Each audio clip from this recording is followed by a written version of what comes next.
অঙ্কিত অবস্থি স্বাগতম জানাচ্ছি আপনার পাঠশালাতে। যখনই ট্রাম্পে ভারতের উপর ট্যারিফ লাগানোর অ্যানাউন্সমেন্ট করেছে, আরও বলল ভারত আরও বেশি পেনাল্টি দিতে পারে কারণ ভারত রুশের থেকে তেল কিনছে।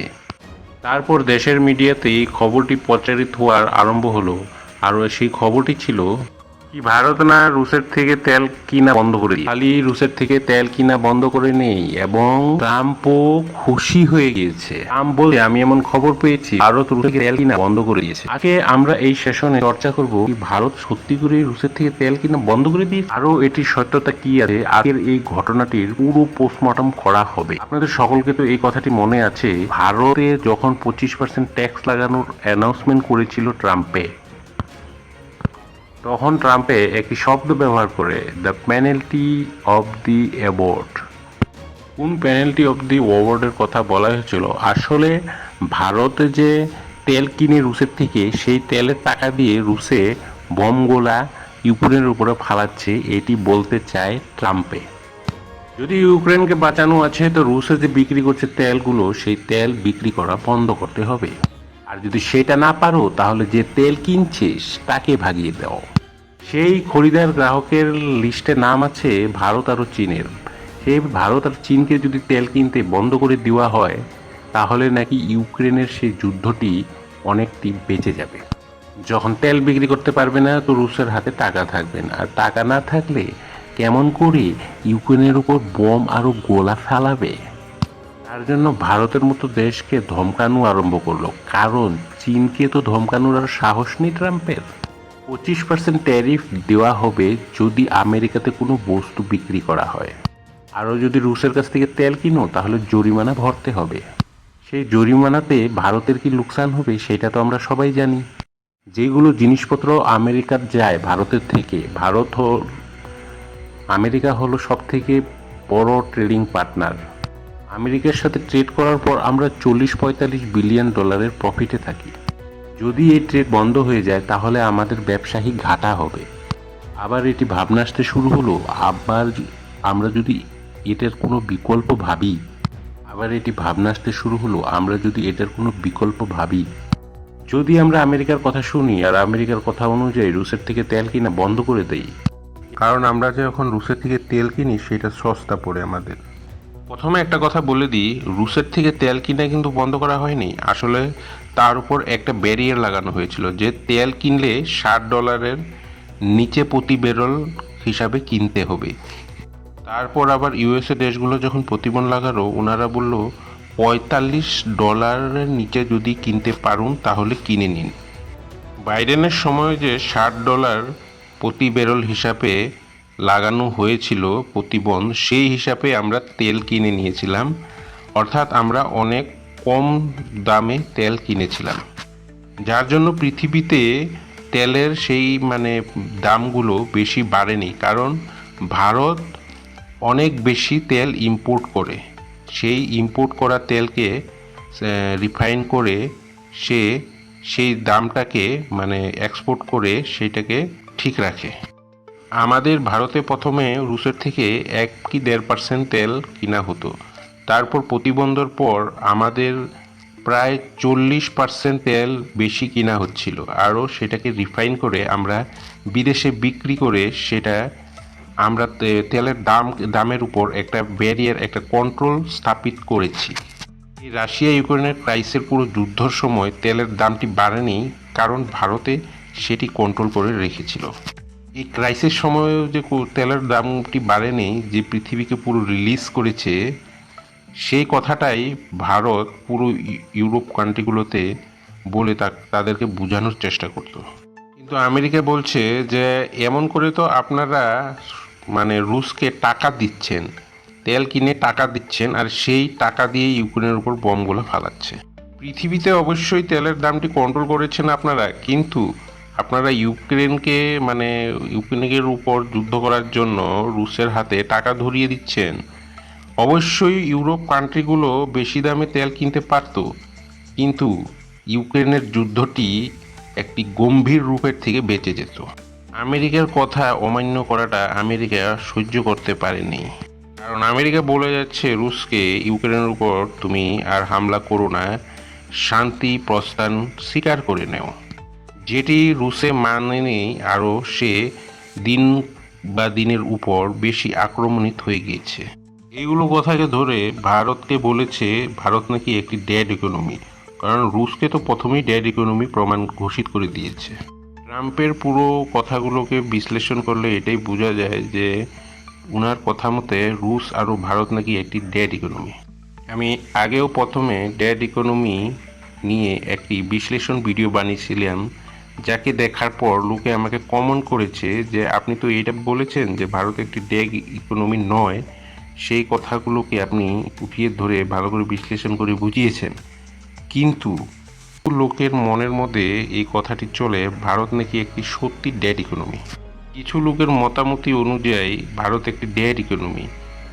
আরও সে আমাকে বলছে কমেন্টে যে আপনি সেটা স্বীকার করছেন না, কারণ ট্রাম্পেও সেটি বলেছে, আরও বিপক্ষী দলেও সেটি বলেছে। যার জন্য আবার আমি এই কথাগুলোকে একবার বিশ্লেষণ করব, আরও যার মতামত সেই ধরনের বিপরীত পক্ষে তারা ভাবে যে সত্যি করে ভারত একটি ডেড ইকোনমি, সেই তাদের মতামতগুলোকেও বিশ্লেষণ করে ধরার চেষ্টা করব যে সত্যি করে ভারতকে একটি ডেড ইকোনমি মানে। 31শে জুলাইয়ে একটি খবর আসে, খবরে প্রচারিত হয় যে এগুলোর মাঝখানেই একটি খবর প্রচারিত হয় ভারতে নাকি স্টেট রিফাইনারিরা রুশের থেকে তেল কিনা বন্ধ করে দিয়েছে। এই খবরটি প্রচারিত হয় 31 জুলাইয়ে। যখন এই নিউজটি বাইরে আসে তখন ট্রাম্পকে এই খবরটি দেওয়া হয়, আরও তাকে বলা হয় স্যার ভারত নাকি রুশের থেকে তেল কিনা বন্ধ করে দিয়েছে। এ শুনে ট্রাম্প খুব খুশি হয়ে গেছে। ট্রাম্প বলছে এ তো খুব ভালো, খুব খুশির খবর। এগুলোর মাঝ থেকে এক খবর প্রচারিত হয় ভারতের থেকে, যেখানে বলা হয় no state for refining oil stop import in Russia. ভারতে এই খবরটিকে খণ্ডন করে বলে যে আমরা কখনো বলিনি আমরা রুশের থেকে তেল কিনবো না, আমরা কখনো রিফাইনি কোম্পানিকে তেল ইম্পোর্ট করতে তাদেরকে বন্ধ করতে কখনো বলিনি। এটাই নয়, ভারত আরও এক পথ আগে বেড়ে বিদেশ মন্ত্রী আরও এনএচি ডোভাল সাহকে রুশের যাত্রাতে পাঠাবে বলে ঘোষণা করে দেয়। এই মাসেতেই এনএস ডোভাল সাহেব আর বিদেশ মন্ত্রী এস জয়শঙ্করজি যাবেন রুশে। অবশ্যই এই ডিসিশনগুলো আমেরিকাতে বসে থাকা ট্রাম্প কখনো পছন্দ করবে না। ঠিক এমন সময়তে এনএসএ ডোভাল সাহেব আর বিদেশমন্ত্রী এস জয়শঙ্কর সাহেব যখন রুশে যাচ্ছে, এটাই আমরা প্রমাণ পেতে পারি, অথবা আমরা আমেরিকাকে চোখ দেখিয়ে বুঝিয়ে দিতে পারি যে ভারত কখনো আমেরিকার থেকে ভয় পায় না।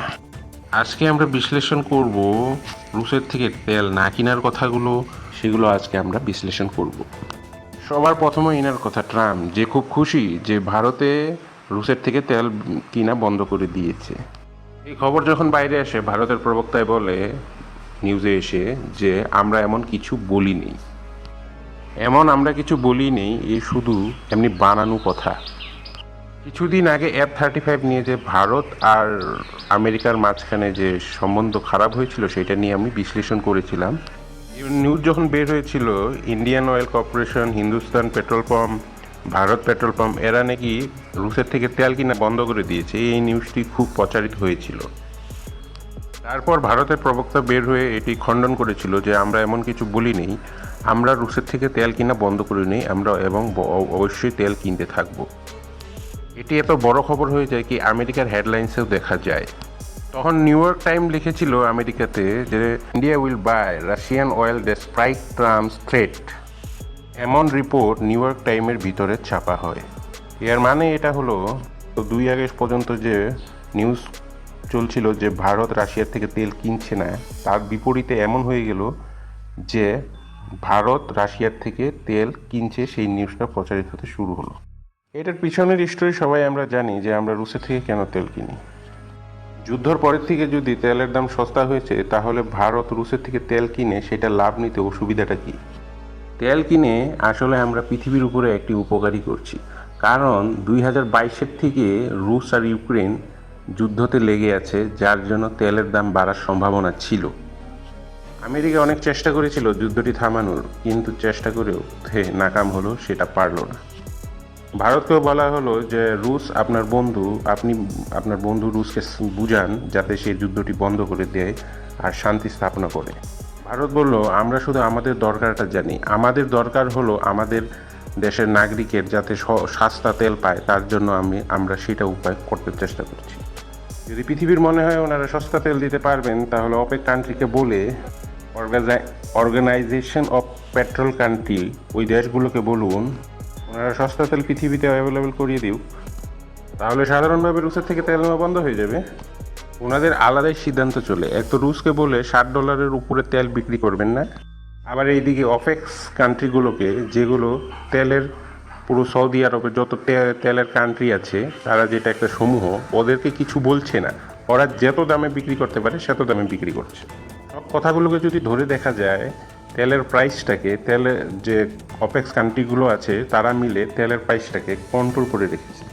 আরও অপেক্স কান্ট্রিগুলোর সেটা হজম হচ্ছিল না যে রুশ কিভাবে নিজের রাস্তা নিজে বানিয়ে নিল, আরও ভারত কিভাবে সেই রাস্তা উপয়োগ করে সস্তা তেল কিনে নিল। তার জন্য ভারতের উপর প্রেশার দেওয়া শুরু করলো আমেরিকায়। আপনাদের মনে আছে, তখন ভারতের প্রধানমন্ত্রী নরেন্দ্র মোদীজি আমেরিকা গিয়েছিল ট্রাম্পের সাথে দেখা করতে। তখন একটি ডিলের চর্চা হয়েছিল যার নাম হলো মেগা ডিল। প্রধানমন্ত্রী সেই সময় বলেছিল, make India great again, MIGA। প্রধানমন্ত্রী মোদী সে সময় বলেছিল, মেগা আর মিগা দুইটা একসাথে মিলে গেলে হয়ে যাবে মেগা। ভারত আর আমেরিকা একসাথ হয়ে গেলে দুইজন মিলে একটি ভালো রাস্তা রেডি করতে পারবে।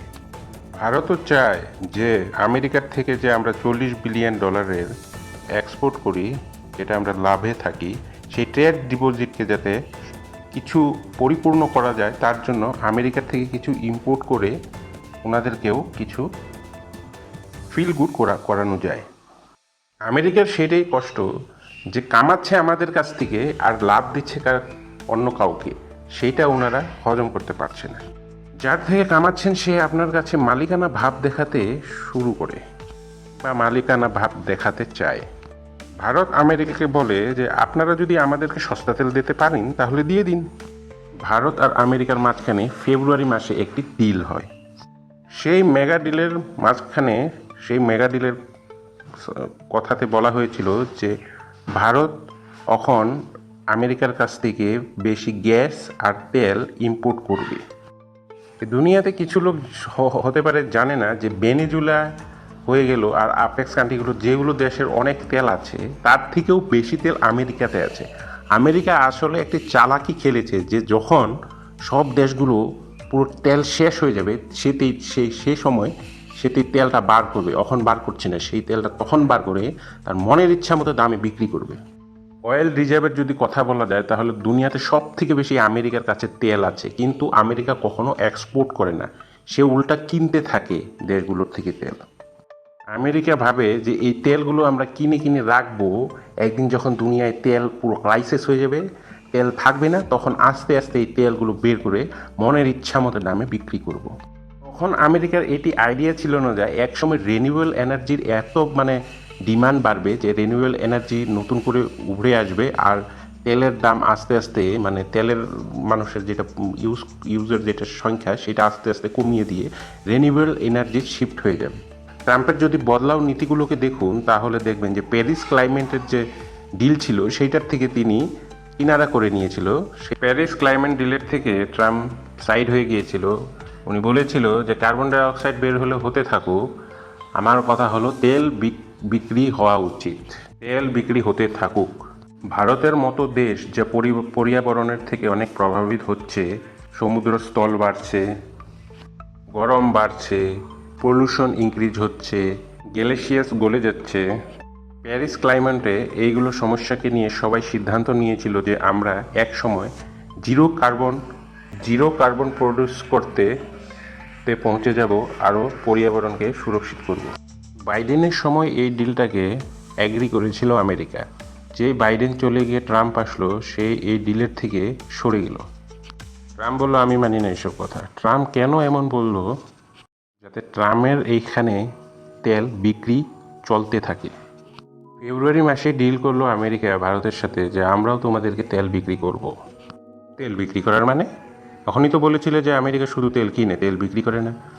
তো আমেরিকার ডিসাইড কেন বদলেলো? আমেরিকা ভাবলো আমার তেল যদি ডোমিনের ভিতরেই রয়ে যায় আর এক সময় যাতে আমাদের খরিদারি যদি না পাই, তাহলে তো সেই তেলগুলো আমাদের বরবাদ হয়ে যাবে।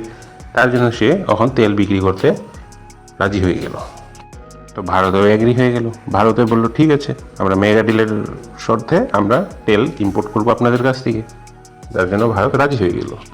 ভারত তো এটাই চায়, দুনিয়ার যে কোনো দেশ আমাদেরকে তেল বেচুক আর আমরা তেল নিয়ে আমরা আমাদের যেটা জরুরত, আমাদের যেটা দরকার সেটাকে পুরো করুক, লাগলে সে রুশ হোক কি আমেরিকা।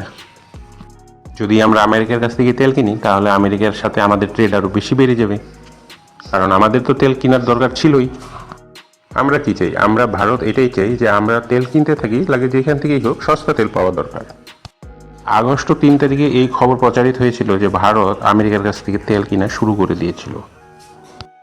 এর মানে এটা ছিল ডিল হয়েছে, সেটা এক্সিকিউট হওয়ার কথা ছিল, আর সেটা এক্সিকিউট হয়েছিল আগস্ট 3 তারিখে। তখন আমেরিকা তেল বেচতে শুরুও করেছিল। সেদিনের পর থেকে ভারত আমেরিকার কাছ থেকে তেল কিনা শুরু করে দিয়েছিল। আগস্ট 3 তারিখে আপনারা এই খবরটি দেখছেন। India's crude oil import USA has India dramatically new data reveals. সেই ডিলের পর থেকে যে 14 ফেব্রুয়ারিতে হয়েছিল ট্রাম্প আর মোদির মাঝখানে, তারপর থেকে ভারতে অয়েল ইম্পোর্ট বেড়ে গিয়েছিল, কারণ আমরা আমেরিকার থেকে অয়েল ইম্পোর্ট করা শুরু করে দিয়েছিলাম। ভারত জানুয়ারি থেকে জুন 2025 তারিখ পর্যন্ত ইম্পোর্ট করেছিল ইউএস গ্রেড অ্যাভারেজ ডেইলি। আগের বছর থেকে হিসাব করলে আগের বছরে আমরা যেত করেছিলাম, এই বছর আমরা 51% আমরা তেল ইম্পোর্ট বেশি করেছি। ঊর্জার ক্ষেত্রের কাজগুলো পরিপূর্ণ করার জন্য আমরা আমেরিকাকেও একটা বিকল্প অনুযায়ী রেখেছি। আমরা আমেরিকাকে বললাম যে আমরা রুশের থেকে সস্তা তেল পাই, তো আমরা রুশের থেকেও তেল কিনবো। রুশের থেকে তেল কিনে তেলের দামটাকে কন্ট্রোল করতে চেষ্টা করছি। আপনার মনে হয় আপনি আমাদেরকে সস্তা তেল দিতে পারবেন, তো দিন। আমরা রুশের থেকেও তেল কিনা বন্ধ করতে পারবো না, আমরা রুশের থেকেও তেল কিনবো। ভারতের সেইটা মেসেজ ছিল আমেরিকার প্রতি।